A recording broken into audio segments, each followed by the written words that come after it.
오늘은 거절하고 선택하고 바라보다라는 제목으로 함께 말씀을 나누겠습니다.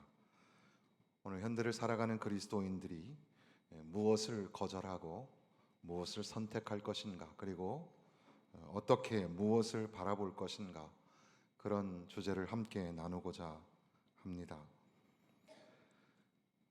오늘 본문의 말씀 바로 전 23절 말씀, 이 말씀을 먼저 서론으로 우리가 나누기를 바라는데, 믿음으로 모세가 나왔을 때 그 부모가, 그러니까 모세의 믿음 이야기를 하기 전에 모세의 부모의 믿음, 그것을 먼저 히브리서 기자는 기록을 하고 있습니다.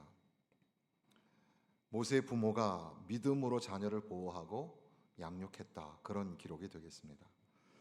그런데 여기에 부모가 모세를 아름다운 아이임을 보고 석 달 동안 숨겼다, 왕의 명령을 무서워하지 않았다, 이렇게 기록하고 있습니다.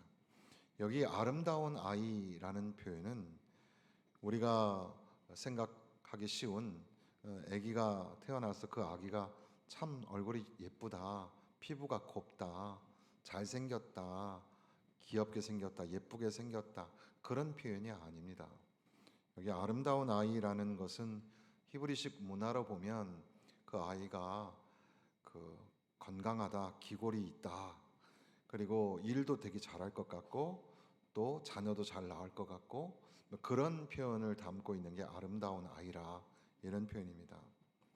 그런데 거기에 이제 히브리서 기자는 믿음으로라는 말을 통해서 그것이 그저 그 인간 내면에 있는 어떤 그런 성장 가능성, 그런 것만을 본 게 아니라 그가 믿음이 있는 아이로, 과연 하나님의 계획 가운데 하나님의 큰 일을 이루실 자로 바라볼 수 있었다라는 거죠. 칼빈은, 그리고 여러 신학자들은 이것을 믿음의 눈으로 본 하나님의 계획, 이렇게 설명하기도 했는데, 오늘 우리들도 자녀를 키울 때 세상의 기준으로 평가하지 않고 믿음으로 바라보고 믿음의 눈으로 우리 아이들을 키워내야 될 줄로 믿습니다. 신앙을 자녀들에게 계승한다는 게 참 점점 더 어려워지는 그런 세상을 살고 있습니다. 사회가 너무나 강력한 흡입력을 가지고 다음 세대의 마음을 빼앗아가고 있는 그런 상황이죠. 그러니까 우리 시대도 치열한 전쟁을 하고 있지만, 어떻게 보면 우리 다음 세대 자녀들의 시대에는 더 어려운 영적 싸움을 해야 할지 모르겠습니다. 그런 즈음에 우리는 우리 자녀들에게 좋은 대학 가고 좋은 직장 가고 돈 벌고 성공하는 삶을 살기 위해 열심히 우리는 투자하고 가르치고 노력을 많이 합니다. 그게 나쁘다는 게 아니라, 그런데 반면에 우리는 우리 아이들에게 신앙의 문제만큼은 각자 자신의 의사에 맡긴다는, 그런 식으로 한편으로는 포기한 건지 한편으로는 감당이 안 되는 건지 무관심한 건지. 그런데 우리가 좀 진지하게 생각해 보면 그리스도인의 신앙 정신으로 볼 때 자녀들을 이렇게 포기하고 내버려 두는 것은 매우 심각한 모순이 아닐 수가 없습니다. 한번 생각해 보십시오. 여러분들은 아이들이 공부를 안 할 때 참 너는 왜 공부를 안 하냐, 속상해서 죽겠다, 이렇게 얘기도 하고, 여러 가지 아이가 성공하고 잘 되게 하기 위해서 온갖 에너지를 쓰시는데, 여러분, 여러분의 자녀의 신앙을 위해서 얼마나 투자를 하고 계십니까? 한 달에 얼마 정도로 자녀의 신앙 교육을 하고 계십니까? 얼마나 시간을 내고 있으며 얼마나 마음을 쏟아서 이 아이가 믿음으로 자라기를, 믿음의 사람으로 자라기를 그렇게 기도하고 있습니까? 아무튼 모세의 믿음을 우리가 생각하기 전에 먼저 모세의 부모는 믿음으로 아이를 바라보았다 했습니다. 우리도 우리의 자녀를 믿음으로 바라보고 또 하나님이 크게 이루실 그 하나님의 계획을 바라보며 그렇게 기도하며 키워야 될 줄로 믿습니다. 오늘 우리 본문으로 삼은 내용 속에서 세 가지를 저는 정리를 해서 우리가 기억하기 쉽도록 그렇게 단어를 선정해 보았습니다. 첫 번째는 23절, 24절에 연결되어 있는 말씀을 통해서 믿음으로 모세는 장성하여 바로의 공주의 아들이라 칭함 받기를 거절했다. 거절하고, 그러니까 모세는 애굽의 그 부귀와 권세, 권력 이런 것들을 단호히 거절했다는 겁니다. 그러니까 이집트 왕자, 파라오의 공주의 아들이라는 그런 자리, 그러니까 얼마나 안락한 생활을 할 수 있었겠습니까? 그리고 여러 가지 많은 그런 재물을 가지고 있을 수 있겠고, 또 많은 사람들을 부리고 다스릴 수 있는 그런 권력을 가지고 있는 자리였습니다. 그런데 그것을 거절하였다. 여기 거절하다라는 말은 그 단어적으로 보면은 강하게 부정하다 이런 말이죠. 그런데 거기에 덧붙여서 학자들은 이것은 자기의 정체성이 여기에 있지 않다. 그러니까 나의 정체성은 바로의 공주의 아들이 아니다. 그것을 의미하는 게 거절하다라는 말이라는 거죠. 존 오웬이라는 분도 믿음은 세상 영광을 거절하고 영원한 영광을 붙들게 한다. 그렇게 말하기도 했는데 우리도 과연 믿음으로 세상의 유혹을 거절할 수 있을까? 거절하다라는 단어 자체는 그 부정적인 의미도 있어서 뭐 좀 일을 시키면 난 안 해, 난 못해, 뭐 그런 식으로 거절하기도 하죠. 그러니까 불순종의 뉘앙스를 가지고 거절하는 것도 있겠습니다. 그런데 오늘 여기서 말하는 것은 믿음의 거절, 신실하고 거룩한 거절이 저와 여러분의 삶에 있는가라는 겁니다. 그래서 우리도 세상의 유혹 앞에 거절할 수 있겠는가? 세상의 편리함 앞에 그것을 좀 거절할 수 있겠는가? 과연 나는 무엇을 거절해야 할까? 믿음으로 살기 위해서 나는 무엇을 거절해야 할까? 두 번째는 26절 말씀에 보면 그리스도를 위하여 받는 수모를 애굽의 모든 보화보다 더 큰 재물로 여겼으니 이는 상 주심을 바라봄이라. 25절 말씀부터 읽으면 하나님의 백성과 함께 고난 받기를 잠시 죄악의 낙을 누리는 것보다 더 좋아하고, 저는 이것을 25절 26절의 말씀을 통해서 선택하기, 선택이라는 단어로 좀 요약을 해 보았습니다. 화종보 목사님 글에 보니까 선택이란 우리 신앙의 현주소를 알 수 있게 해주는 신앙의 척도다, 이렇게 설명을 하셨습니다. 선택, 우리 인간에게 있어서 선택이라는 게 굉장히 중요하죠. 결국 인간은 선택하는 존재. 그러니까 인간성이 굉장히 약해질 때 우리는 선택 장애가 생기기도 하고, 선택하는 거를 거절하는, 선택과 거절의 이 워드 플레이 같은 그런 책들도 있던데, 우리 인간은 아침에 눈을 떠서 눈을 감는 밤까지 계속해서 선택합니다. 무엇을 먹을까? 무엇을 입을까? 넥타이는 뭘 맬까? 향수는 어떤 색을 쓸까? 등등, 어디로 갈까? 뭘 할까? 우리는 계속 선택하는 존재이죠. 그 선택, 인간이 누구인가, 그 인문학적인 주제로 선택이라는 주제도 굉장히 흥미진진한 그런 주제가 되겠습니다. 그런데 믿음의 관점에서, 신앙의 관점에서 우리는 무엇을 선택해야 할 것인가? 모세는 하나님의 백성과 함께 고난받기를 선택했다, 그렇게 볼 수 있겠는데, 여기 고난받다라는 말의 영어 다른 번역에는 mistreated라고 되어 있습니다. 이것은 부당하게 취급받다, 부당한 대우를 받다, 이런 말이 되겠습니다. 바로의 공주의 아들로서 예우와 특권을 가졌던 모세가 자기의 신분과 자기의 자리를 내려놓기를 선택하였더니 그에게 다가오는 것은 부당한 취급, 부당한 대우였던 겁니다. 그런데 그러한 부당한 대우를 받는데도 불구하고 모세는 기뻐했다는 겁니다. 왜냐하면 앞서 누린 것이 잠깐뿐의 그런 죄악의 낙이었기 때문에 그것을 좋아하기보다는 고난받기를 더 좋아했고 고난받기를 선택했다는 겁니다. 함께 고난을 나누기를, 그 이스라엘 백성들이 노예 생활하면서 고난을 당하고 있는데 그 백성들과 함께 고난받기를 선택했다. 믿음은 고난을 넘어서는 거죠. F.F. 브루스는 모세의 선택은 종말론적 소망에 근거한 선택이다, 그렇게 말을 했습니다. 우리가 단지 우리 눈에 보이는 것만으로 선택하는 것이 아니라 저 넘어 보이지 않는 것을 보는 믿음으로, 소망하는 마음으로 선택하는 것. 물론 그리스도인으로 산다는 것, 교회로 살아낸다는 것, 이건 꼭 힘들게 살아야 된다, 어렵게 살아야 된다, 고난도 받으면서 살아야 된다, 그런 말을 강조하는 건 물론 아닙니다. 그러나 때로는 예수 그리스도를 위해서, 또 하나님 나라를 위해서 우리는 거절하고 선택하고, 그렇기 때문에 우리에게 필연적으로 고난의 시간도 마주하게 된다는 사실이죠.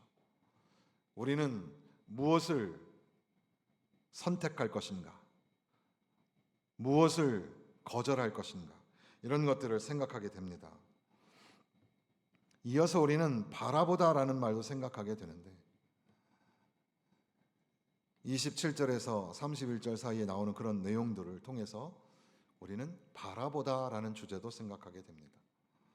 모세는 눈에 보이는 바로의 권세를 보는 게 아니라 보이지 않는 하나님의 권세를 바라보았다. 그러니까 보이지 아니하는 자를 보는 것 같이, 27절에 보니까 보이지 아니하는 자를 보는 자 같이 하여서 그렇게 바라보았다. 조지 거슬이라는 사람은 믿음은 보이지 않는 실제를 붙드는 것이라 했습니다. 그러니까 믿음이라는 것이 우리 눈에 보이지 않으니까 그건 뭐 손에 잡히지 않는 것, 추상적인 것, 실제가 아닌 것, 이렇게 생각하기가 쉽습니다. 왜냐하면 우리는 우리 눈에 보이는 것으로 판단하려고 하거든요. 우리 인간이 뭐 여러 가지 착각을 하지만 우리 눈으로 다 볼 수 있다고 착각을 합니다. 그런데 사실은 우리는 보는 것에 한계가 있습니다. 여러분이 건강하시고 건강의 신호가 눈에서 온다고 하니까 눈도 건강하시기를 바랍니다. 우리가 시력이 좋다 할 때 1.5, 뭐 아주 좋은 사람들 2.0 이렇게 말하기도 하죠. 여러분 시력은 어떠십니까? 잘 보이십니까? 네. 눈을 크게 뜨시고 그런데 뭐 몽골 사람들 같은 경우는 시력이 굉장히 좋다고 하죠. 그래서 뭐 4.0 뭐 이렇게 넘게 나온다고 하는데 그것은 뭐 몽골이 가도 산도 없고 나무도 없고 그냥 벌판만 있어서 저 멀리 있는 것까지 볼 수 있는 그런 시력이 그들에게 생겼다, 뭐 그렇게 얘기합니다. 그러나 그렇다고 해서 우리 인간의 한계를 넘어서는 것까지 볼 수 있는 건 아니죠.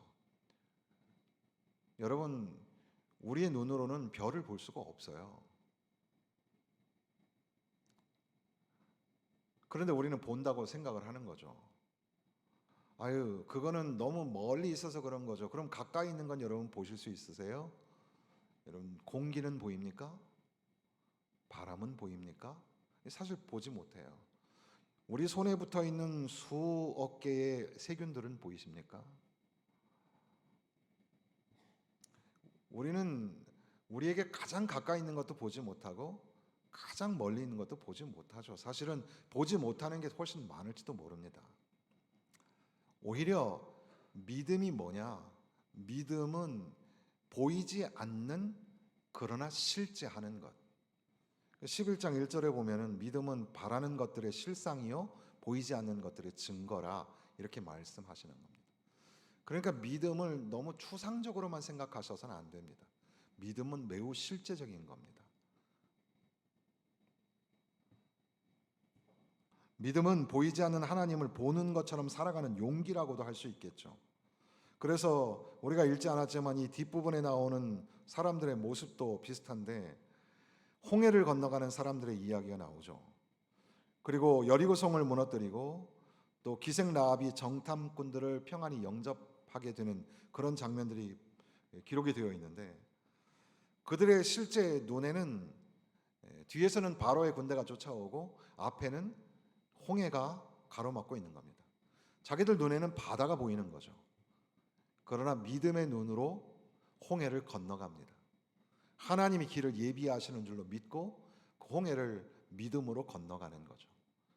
여리고성은 견고한 철옹성이었습니다. 예전에 신학교 다닐 때 그 고고학 시간에 보니까 여리고성의 그 유적이 발굴이 되는데 학자들이 보니까 외벽이 그 이중벽으로 되어 있어서 앞에 있는 바깥에 있는 벽이 무너져도 뒤에 있는 벽이 받치고 있어서 그게 성이 무너지기가 굉장히 어려운 성이었다는 겁니다. 그런데 여리고성에 돌 하나 던지지 아니하고 돌고 돌고 돌고 나팔 소리와 함께 그 성이 무너지게 되었습니다. 우리 눈에는 철옹성으로 보이지만 믿음의 눈으로 하나님의 세계관으로 볼 때는 그것은 하나님 앞에서는 너무나 나약한 성에 불과한 거죠. 여리고성 안에 있는 라합은 그 여리고성 안에 있는 그런 혼란함, 그리고 이스라엘 백성들이 지금 여리고성을 쳐들어오려고 한다는 그런 긴장감, 두려움 속에서 그저 여리고성 벽을 바라본 것이 아니라 벽을 타고 내려주는 정탐꾼들을 통해서 하나님의 나라가 이곳에도 임하게 될 것을 바라볼 수 있는 믿음이 있었던 거죠. 결국 이 여인은 성경에 아름답게 기록되는 그런 믿음의 사람이 되었던 겁니다. 바라보는 것, 영어로 표현하면 look ahead라고 그렇게 표현을 해보았는데 현실의 벽이 아니라 그것을 넘어서는, 바다를 넘어서고 성을 넘어서고 벽을 넘어서서 하나님이 예비하신 미래를 바라보는 것. 그래서 우리는 때로는 하나님 앞에 기도하며 원하고 바라고 기도한다고 그렇게 고백을 하죠.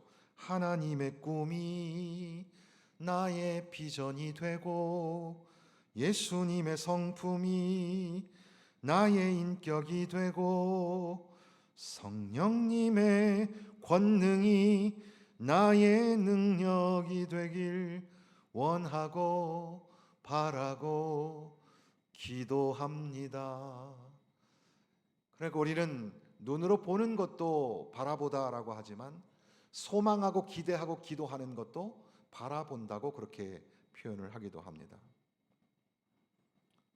믿음의 눈 들어 주를 보리 이 또한 지나가리라.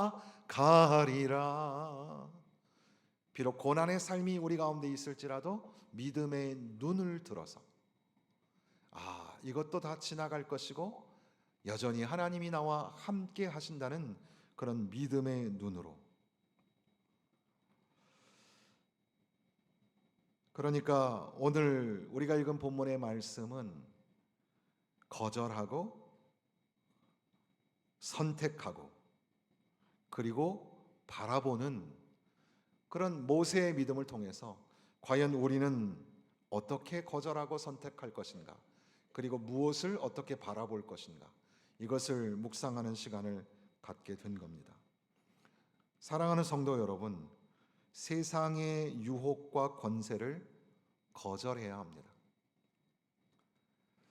사실 이 유혹이라는 것이 좀 무섭게 불편하게 그렇게 다가온다면 우리도 잘 거절할 수 있지만 세상 달달하게 오는 게 바로 유혹이죠. 우리에게 어떤 유혹이 찾아올까? 여러분 각자가 다 성향이 성품이 다 다르니까 여러분이 가장 약한 게 뭡니까? 아마 그것을 통해서 우리를 유혹하겠죠.